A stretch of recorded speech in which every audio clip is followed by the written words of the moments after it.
Hello everyone, welcome to the Redmen TV. This is the Uncensored Match Build-Up Show. I'm Ste Hood, joined, flying solo today, is Sam Walker. Completely my fault, scheduling issues and all that kind of stuff, so it's just me and Sam, but it's fine, it's all good. Sam can talk for two anyway, Sam. Yeah, definitely. never been shy of a word or two, mate, so we're going to be absolutely fine. Liverpool play Brighton and Hove Albion away on Monday night. Yeah, it's one of those where, again, when the schedule makers made the games and chose the selection, they were maybe thinking there was going to be a little title race or whatever. Obviously, there isn't. Liverpool ended that long ago. It's a bit like when we played Chelsea, mate, really. And even Arsenal, the opposition do have something to play for. Yeah. With Chelsea, you know, they're desperate for Champions League. Arsenal, desperate for, well, a little bit of that, but also second place. And then Brighton are now desperate for a European position of some sort. So they're ninth on 55 points. Brentford 8th, 55 points. Depending on who wins the FA Cup and who wins the Conference League, there's European places up for grabs. So it feels like, mate, like another one of those games where a very well-rested, literally been on the beach Liverpool side are going to a team with a lot to play for. Yeah. Any worries about that, or listen, it just kind of is what it is at this point? Yeah, I mean, I suppose we don't want to end up in a situation where we get 2 points out of 12, and it kind of just ends in a bit of a damp squid. And I mean, Arsenal are doing the best to make it as the biggest gap possible in it for us anyway. But I can't imagine that record will be broken now, because I just feel like they'll beat Southampton at the end, regardless of what happens with their game. So for us, yeah, it's a case of, you know, the forward players have a bit of fun. Defenders just to sort of, you know, try and keep a clean sheet, but it's not the be all end all. I think we saw in the last game when we were happy and flying and moving, all the energy was there and enthusiasm. But as soon as sort of knocked us, we were like, well, there was no sort of real massive sort of desire to get the job done. It'd be the same against Brighton, I think, albeit against a lesser team. I think, you know, while we're moving it nicely and it's all going well, and hopefully it's a sunny day or evening, it'll be great. And then, but I do think if it gets down to the sort of real hard part, have we really got that extra few percent motivation to dig in? Whereas I think Brighton might have. Yeah, and that's been the same really throughout all of these games. Like, and listen, on that, there's Liverpool. We know, everyone's obviously seen the footage. Arne Slot and his coaches have been in Ibiza, in Ocean, partying with Wayne Lineker. Yeah. Dean Gaffney was there as well. Chaos. Liverpool's players have all been in Dubai. They've been on yachts. They've been in the infinity pools. They've been having time of their lives. You okay with that? Like, no issues with that whatsoever? Well, yeah, you've got two choices, haven't you, when you win the league like this? I mean, unfortunately, the Champions League and FA Cup was gone for us, so you have two choices. You either like do the Jose Mourinho thing, which would be double down. Pep Guardiola definitely double down. We go hard. We win every game. We try and reach a certain point and say to everyone, "Hi, you can't catch us." But in reality, I think what the club have done is looked at it and said, you know, we've got this situation where we've got 4 games left. You know, they don't mean anything at all. We're not going to finish any lower. There's no win bonuses for the Premier League. Yeah. Clearly, the players value their Premier League winning bonus above their winning each game bonus. So I think, like, they've just decided to rest the lads and make sure that they've got absolute max energy finishing the season. They'll have a little bit of international duty and then obviously a big long summer where other clubs have got things to do. And it's just preparation now moving forward, isn't it? And it's a big summer for us. Yeah, I'd like to say, it feels to me like they're already priming for next season. Yeah. Why? Because, like, again, all these other teams who are doing 4, 5, 6 weeks training every day, playing games, and then the likes of City who are going to the Club World Cup, it feels like Liverpool have made the decision we're going to try and be fully ready, focused, fit for the start of next season. And yeah, again, I think that might impact. I think it might have shown that against Arsenal. Maybe the legs just run out a little bit. Yeah. Not in terms of tiredness, just in terms of that match sharpness, where if the other team have got really pushed for it. And it'll be interesting with Brighton, mate, because they are what Brighton have always been, really. They're a good team. They work hard. Brighton are 9th in the league, which is about where you expect Brighton to be. So they've had a pretty solid season, if not spectacular. Their last 5 results, this kind of typifies who they are. Draw, loss, win, draw, win. Like they're a good team, and we have found it tough down there in competitive games in the past. So if you're them, flipping it to their side, they're thinking this is a massive opportunity to get 3 points against the Liverpool sides who maybe have checked out a little bit. Do you know what? We did a show in the other room, and I think it might have been with yourself as well, I can't remember, but we talked about who we actually thought would finish in the Champions League spaces, and I actually thought that the two that were up for grabs at the moment, because we all thought City would probably pinch 4th or 3rd, were actually, I actually thought Brighton would be a lot closer to 5th, because I looked at their fixtures. They had really winnable games, plus they had, I think, Villa and Newcastle at home. And what's happened is, or Villa and someone else at home, and they've ended up losing the 2 home games against difficult teams, or certainly not winning them. And then they haven't really been that great. They drew with Ipswich, didn't they, or something like that? Or they've drawn with it might have been Southampton. I'm just looking now, mate. So you're right, they got beat 3-0 at home by Aston Villa. Yeah. They drew at City, and then they got beat away at Palace. Then they drew at home to Leicester, which really so that's what I mean. Yes, it's been really got beat at Brentford. So you are right. They were an outside shot for that top 5, and all of a sudden it's kind of dipped away a little bit. But they got back on track last week. You know, they beat Wolves. Wolves haven't lost for a long time, and they beat Wolves. So they drew at home against Newcastle in a game which was very up and down. They probably needed to win that one as well. It's too, like that Leicester result and that Newcastle result really. It's 5-point swing, isn't it? Yeah, exactly. Yeah, and the thing is, the Wolves one, it's very similar to us. Isn't it? They've reached the point of the season now where we know Cunha's going to leave, probably to Man United, and it's like, you know, so he's sort of in a bit of limbo. They're well safe. They've been safe for a while, but they've got, you know, a decent points return now. They've leapfrogged Man United and Tottenham. I don't know if they've leapfrogged West Ham, but they've certainly finished in a much more respectable position than they were looking at. So, you know, maybe they could say, oh, we could finish 10th or 11th or 12th, whatever it may be, whatever Everton are. But in reality, now Wolves are at that stage where they're sort of chilling. So Brighton obviously beat them. So I don't know. I think what Brighton are is a very naive, very talented, you know, young but naive manager.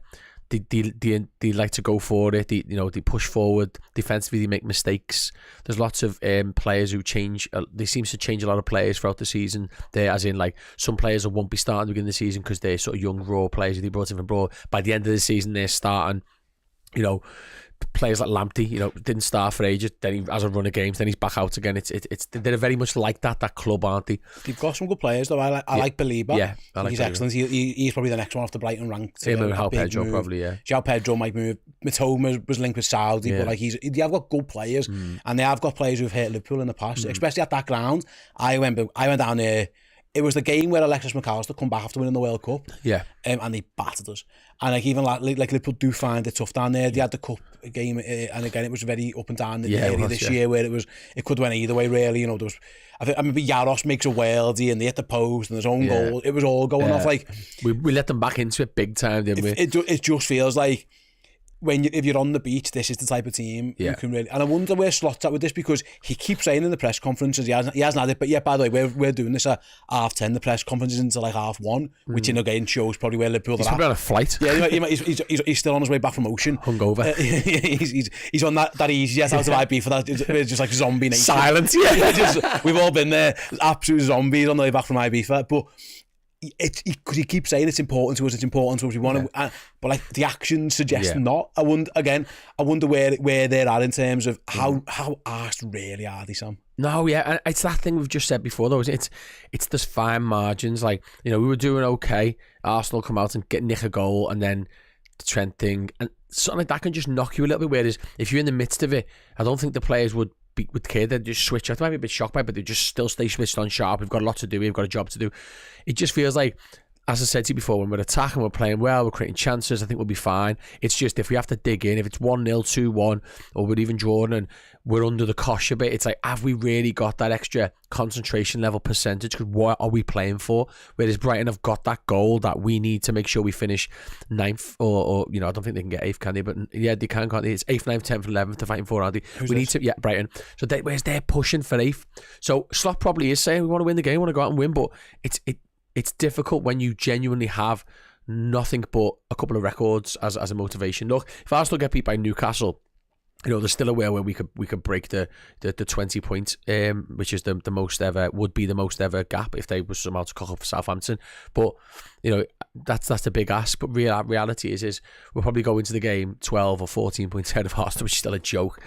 And it's like, well, what really? We'll probably beat Palace, do you know what I mean? Because it's that last game and the trophy and that. But it's that kind of, this is Christmas Eve, isn't it, for them? Yeah. One more game, and then we've got to wait 6 days to the last game. And it'll be fascinating, like I say. We're going to have a quick break in a moment, after which we're going to talk about Liverpool's team news. The major question we're going to speak about is Trent Alexander-Arnold. Should he even be involved after what happened last week? Come and join us after the break, where we'll be discussing that in a minute.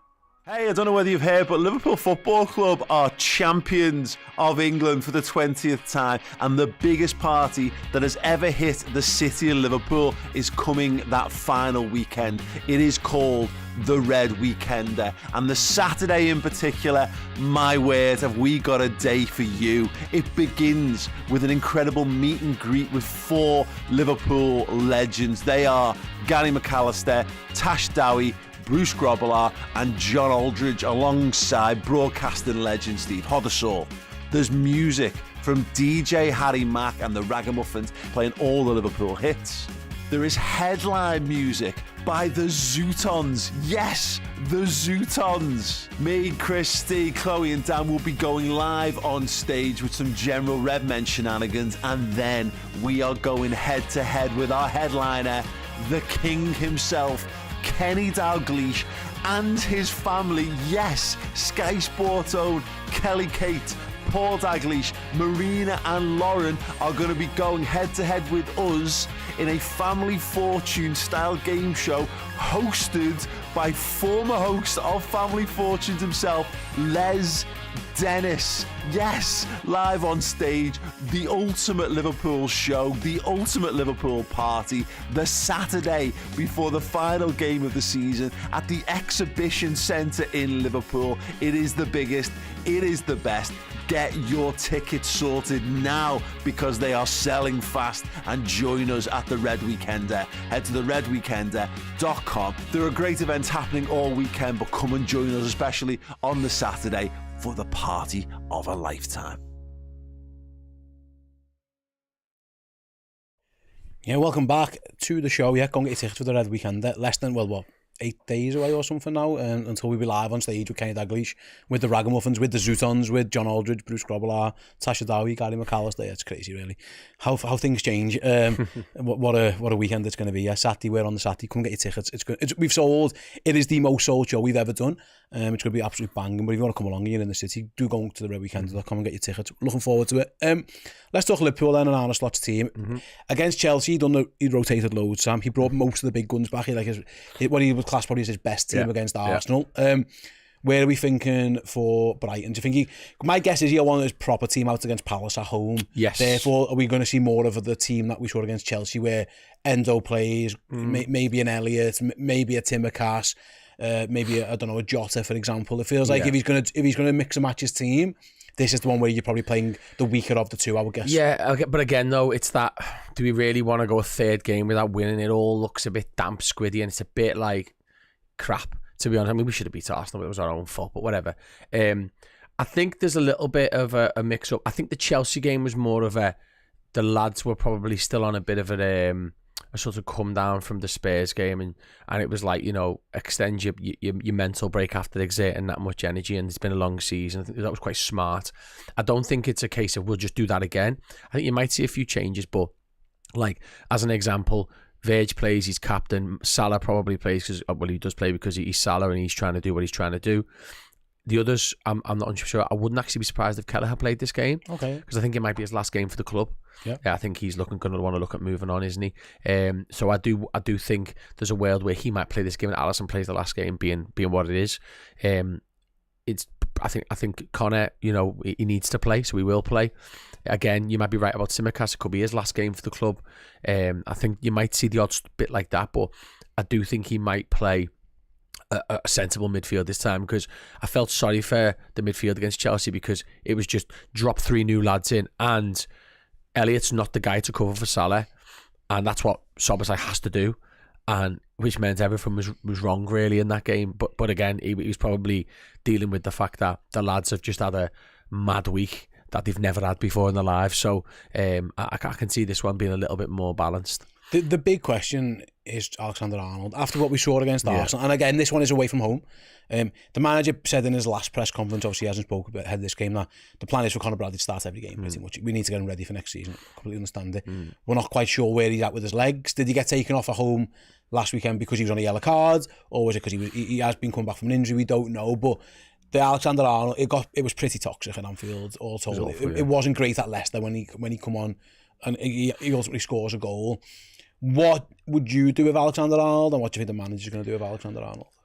I think I don't think Trent should have been anywhere near the squad from the minute he said he was leaving. What's the point? And there's, I understand what Slot's saying in terms of, I want to pick my team to win. He's a top footballer, but, and I think he's learning a lot about this football club. He's probably learned a lot in the last 3 weeks than he's probably ever known about our emotions up and down. Yeah. And I think he has to respect that. I think things can go so badly wrong as a manager if you start thinking you know more than the fans. And I think there's no reason for Trent to be involved in this team. He's leaving. And I know the squad are probably... Like, I saw Slobberslide looking at the cop, but it's like, shut up, mate. You're going to leave in a few years' time. Don't tell us how to support our club. Whether you boo or whether you don't, do not turn to the cop and try and tell us how to be emotive. So... And I think Slot needs to sort of look back at this and go, what am I gaining being stubborn and putting Trent in the squad? He's leaving. He wants to go the minute we finish the bloody season so he can play in the Club World Cup, whatever. So what's the point in putting him in the squad? It doesn't matter. No, I agree. Take him away. His comments after Arsenal were that he would keep him involved. My thinking would be, I don't think he should come on at all against Palace. If he's there for the trophy lift and he's there for the parade, yeah, he should be there. You'd like to think that people are going, you know what, we're not going to ruin today with it, but if he gets on the pitch, he might be toxic. So stupid, yeah. If you're going to do it, you might put him away from home. Again, there'll be a couple of thousand Liverpool fans there, and it might be a bit noisy and whatever, but that's the only reason I've got where he might do it. I'm with you. I'd rather play a kid at right back who might be a future player for Liverpool and play him, but he feels like he might do it. I wouldn't be shocked if he got minutes at Brighton with the view that he should not come on the pitch at Palace at all. Yeah, I appreciate what you're saying. I think if Connor didn't get that daft booking, then maybe. But here's my thing as well. It's a human nature thing. Conor Bradley, every single time he plays for Liverpool, and it would always be the same if Trent signed a new contract, would feel like an audition for him. Every game, he can't just be Connor because of Trent. Trent got lucky because he came in when Klein just hit a massive decline. There was no pressure. And then got a big injury. And he was just done. And he was never as good. Whereas Trent's probably the best footballer that's ever played right back in terms of technical ability ever. No one's ever been as good as him. Maybe you could argue lads have been better overall, whatever. But Trent's up there as a serious top player. And that must be hard. And he's a Scouser. Do you know what I mean? And he's vice captain. So if he's gone, Connor then can be Connor without thinking about Trent because he's gone, he's done, he's not going to be involved anymore. And I think that affects his game in terms of that extra edge and being a little bit less calm and being nervous. So if you just take him out the equation, you're more likely to get 90 minutes. He's more likely to stand Matoma up. Plus, Trent gets absolutely abused by Matoma every single time he plays him. So if you bring him on, he's just going to get abused again. You're probably best leaving Connor on or sticking Curtis there last 20. I'd give Connor genuinely to the point. I'd say even if Matoma skins Connor Bradley, it's a good learning curve for him, and it's a good idea for him because Liverpool are about to sign a right back by all accounts. The Frimpong stuff is quite far along.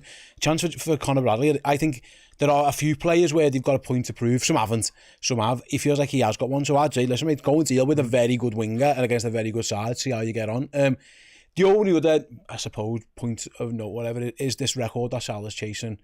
He needs 2 more goal involvements to most goal involvements in a Premier League season. He's only one behind Shearer and Cole.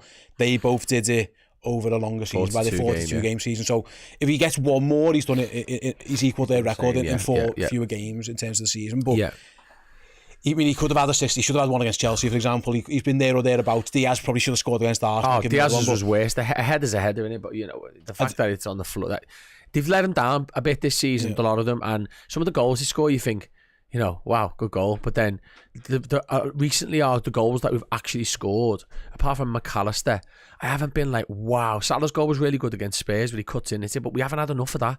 Like I kept saying again in the Arsenal game, quality. We get near the box and the quality falls off. It's embarrassing sometimes. We score lots of goals, but we get lots of goals where someone's in the 6-yard box and whacks it in, which happened both times pretty much against Arsenal. And if you look at the Spurs game, there was an own goal, there's tap-ins here, there's the VAR. A lot of them are well created, but Salah should be able to slip somebody in, they bury it. And he's been let down. He should have 22, 23 assists this season, but he's been let down. So for me, I was hoping he got an assist against Arsenal, so he needed 2 and 2.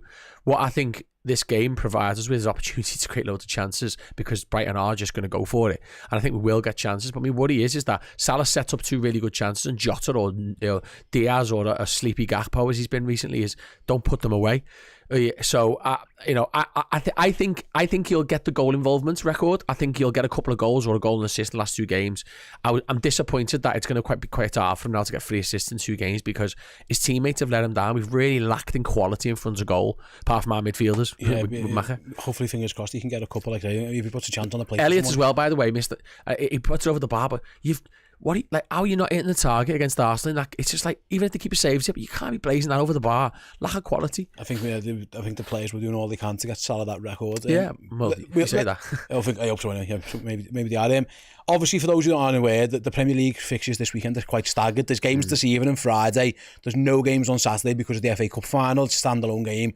Then there's games on Sunday. There's games on Monday, and then the 2 teams who play in the cup final also play Tuesday. It's quite a staggered week in terms of Premier League footy. Very quick run around, Sam, in terms of like top 5 and stuff. I will bring the league table up first just to get the context of everything. I'll bring that up now for everyone. There we go. So obviously Liverpool champions, Arsenal 68 points, Newcastle in 3rd on 66, City in 4th on 65, Chelsea on 63 and 5th, Villa in 6th on 63 points, Nottingham Forest on 62 points. They are now in 7th place after what's been a pretty poor run for Nottingham Forest. So while I will bring the fixture up in a second, but there are some big games. Tonight's game is actually massive in terms of those, Sam. Now some people watching or listening to this do apologise. You'll know how these games went, but Villa playing a Tottenham side who are, again, going to be on the beach. And they've got a few injuries. And getting ready for the final. And maybe similar at Chelsea against Man United again, in a similar position. Both of those teams, they're must-win games for Villa and Chelsea now against teams. You're never going to get home games against teams who are effectively looking towards a final in midweek. The final isn't that far away for both of those sides. Like 3 days, 5 days from now. It does feel like there's points to be had. If you're say a Forest or you're like a City in this case, and maybe for Newcastle, you're thinking, bloody hell, the fixtures haven't fallen kind. They playing Tottenham, maybe playing Man United should be tougher than maybe what tonight's going to be. Yeah, and if it's fascinating because there's 4 fixtures for me over the weekend that are really key. And I say over the weekend, extend that to Tuesday and that. Tonight's games, you'd expect both home teams to win because I think Spurs and United are probably just done for the season now. I can't see them winning another game with the 2 games. Maybe Spurs might get a point or something against Brighton last game, but again, it depends on what Brighton need. So it's fascinating to see, like, I can just see them resting loads of players and just, sort of trying to stay fit. And I can see Chelsea and Villa being bang up for it at home. So I expect both of those teams to win quite comfortably. And then what follows that with Arsenal and Newcastle is fascinating because if those 2 teams do win, there's massive jeopardy on the line for either of those teams. Same with City, because the way it fits, I think Forest are done. I don't know who they've got this weekend. West Ham away. They feel like they're I just feel like they've ran out of steam. They messed up massively against Leicester. They had to beat Leicester, and that was just shocking. The whole, the manager and all that nonsense, whatever. But they're for me out of it. I don't think they've got the sort of cojones to stay in it, should we say? So I think it's 5 into 6. Sorry, 5 into 4. Not 5 into 6. 5 into 4. So I think one of Chelsea, Villa, Newcastle, Arsenal, and City is going to miss out. So you'd be shocked if it was Arsenal at this point. You would, but if they go into the last game of the season and need to win, anything can happen again. You get a man sent off. Southampton free as a bird, last home game. So there's all sorts of anything can happen in football. But so if that Newcastle Arsenal game's huge because if there's a winner there, they qualify for the Champions League. The loser is then in that last game of the season shootout, and Newcastle might expect to be in that because they've kind of been playing catch up. But if Arsenal get beat and Villa, Chelsea, and Newcastle win, then Man City have got to go to and play Bournemouth 3 days after an FA Cup final. That could be really a real high or a real low for them. Could go to extra time, could be penalties, who knows. And if Bournemouth have had the weekend off, that's going to be a tricky fixture. Bournemouth are fighting for Europe as well. It's a real tricky set of fixtures for those 2 teams, Arsenal and City, I think. So we could get into a straight shootout next weekend where you better hold your nerve or you're going to finish 6th. Yeah, it does feel like that. Which I want, by the way. Please, Newcastle and Bournemouth win these games. It'd be amazing. Yeah, it'd be brilliant to see how we get on for that last game. The only other game of note, actually, and it's mad to say this, regarding Liverpool, actually Brentford v Fulham, because Brentford play Fulham at home. Brentford are tied on points with Brighton on 55. Fulham feel they're on the outskirts looking, and they probably need to win both. If Brentford beat Fulham and go 3 points above Brighton, and then by the way, on the last game of the season, Brentford go to Wolves again, the game they probably hope to win. They should win that, yeah. Like, it might make Brighton come out against us. Who's ninth now? So eighth, sorry. It is, well, Brentford are above Brighton on goal difference. Yeah. Oh, wow. So if Brighton win, it might mean that, if Brentford win, Brighton might have to come out against us. And you mentioned before, like being an open game. If Brentford can get the job done at home against Fulham, and Brentford are in really good form. They've got 2 strikers who've got 18 goals. They're in fantastic form. That might make our game a bit more open. Whereas if Fulham get the win, and a point might end up being a good result for Brighton, you never know. In a way, I would want Brentford to win, just so Brighton go, you know what, let's just make make this into a shootout, and then you have a bit of fun and see who wins. Yeah, absolutely. I think I really like Brentford. They're unfortunately a bit like, people don't really say this, but they're a bit like a Southampton or a Brighton themselves, isn't that? Players have left them and been taken from the Ollie Watkins, etc. So, and I can see a few more going. Tony, Brian and Buemo, and Wissa. Yeah, because remember Forest tried to sign him last, didn't he? I can see them going hard for him again, or maybe a Newcastle if Isak goes, something like that. Because you get 18 goals. I mean, if they both finish on 20 goals this season, how many has Isak got? Like 23 or something like that, playing for a better team. It's you've got to start looking and thinking these players need to be taken seriously. So I think they're a fantastic side. I love Thomas Frank, what they're trying to do. I really, really do hope Brentford nick that spot, because I think Brighton have had a go. You know what I mean? But I like Brentford. They don't spend loads of money, wages. They're a data team. They show you can do it. If right, Everton should be looking at them. Yeah, absolutely. They're in great form. I like Brentford to win. Like I say, it puts a bit more pressure on that Brighton game, because the goal difference is quite significant. It's 7 goals already. And if they win, it's already extended. It's already extended, yeah. So it'll be interesting to see how it goes. In terms of the Champions League, the ideal set of results, really, it depends. Newcastle beating Arsenal, by the way, we'll put Newcastle above Arsenal. That's what I mean, yeah. They could go into second place by this point. And then, listen, there's the goal difference with City and Chelsea. It is fascinating, really. You are right. Forest are feeling like they may be on the outside, but there's some Villa. So what would it look like if City drew with Bournemouth and Arsenal got beat?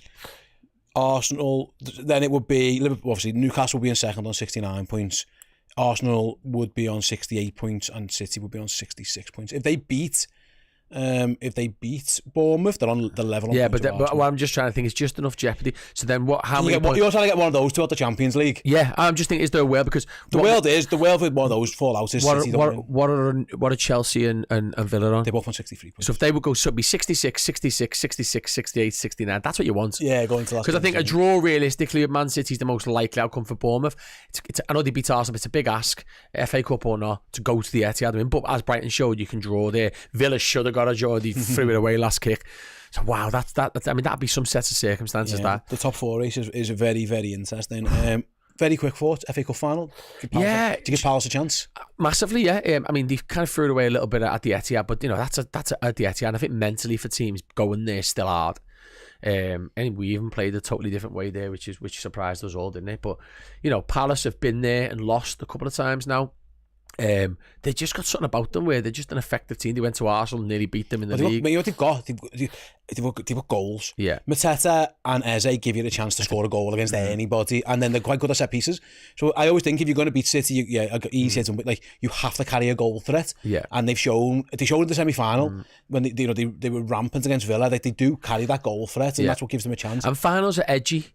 And what we don't want in the game is a little bit what's happened in the last couple of games for Man City in both of the last 2 rounds, who are very dangerous games against Bournemouth away, and they've got an early goal from nothing. You want the game to settle in 20 minutes in. City aren't in fantastic form, to be honest, and it's usually with Southampton. Do you know what I mean? They got lucky a little bit against Villa. I can't remember what the other results are. They haven't been great, and I actually think City are probably about the 4th or 5th best team in the league at the moment. I just think, their early season form banked them a number of points. But Palace are a proper threat. And it was Wolves, by the way. They beat Wolves 1-0, and it could have been Wolves in that first half. Wolves battered them. Yeah, that's what I mean. Yeah. There's a big pitch at Wembley. City are slow at the back. Goalies. I think there's a big chance Palace could do something. It'll be fun. Like I say, you just don't want a daft 5 minutes in 1-0 Ireland, and you think, and then City's in their control. Then you want a 0-0 jeopardy.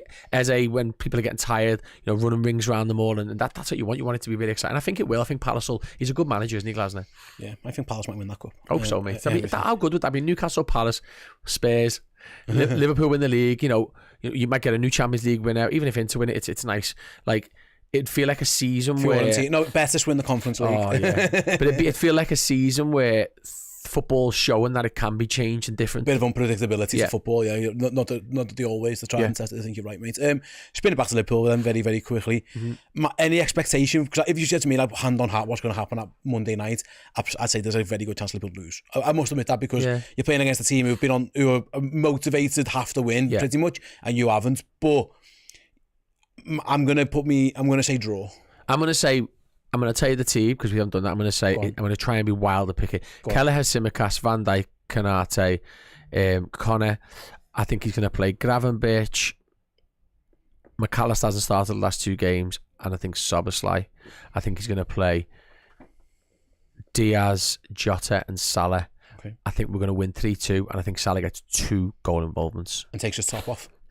He will take his top off. Gets booked. Yeah, Salah get booked. Salah takes his top off and gets booked, because if he gets a goal and assist, and it just gives us a little bit of a hope for that last game if he gets a couple of assists against Palace. He does break that. He loves breaking records, and and at some point he'll start getting miffed off. We haven't had a penalty for a while.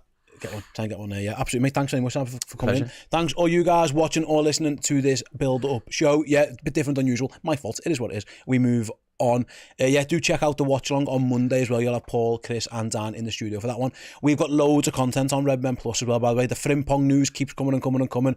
Dan has spoken to a journalist. He's spoken to an ex-player, an ex-teammate of Jeremy Frimpong as well. And that'll be out very, very shortly on Plus. Go and watch it for free or listen to it for free. Head on over to redmenplus.com. If you join as a monthly captain using that promo code CHAMPIONS, you'll get it completely free. Go and check it all out. If anything else breaks on that, of course, or the Vert stuff, or anything else that's happening, we will have it covered. Until then, have a fabulous weekend. Enjoy yourselves. Stay safe in the sun. Catch you all on Monday.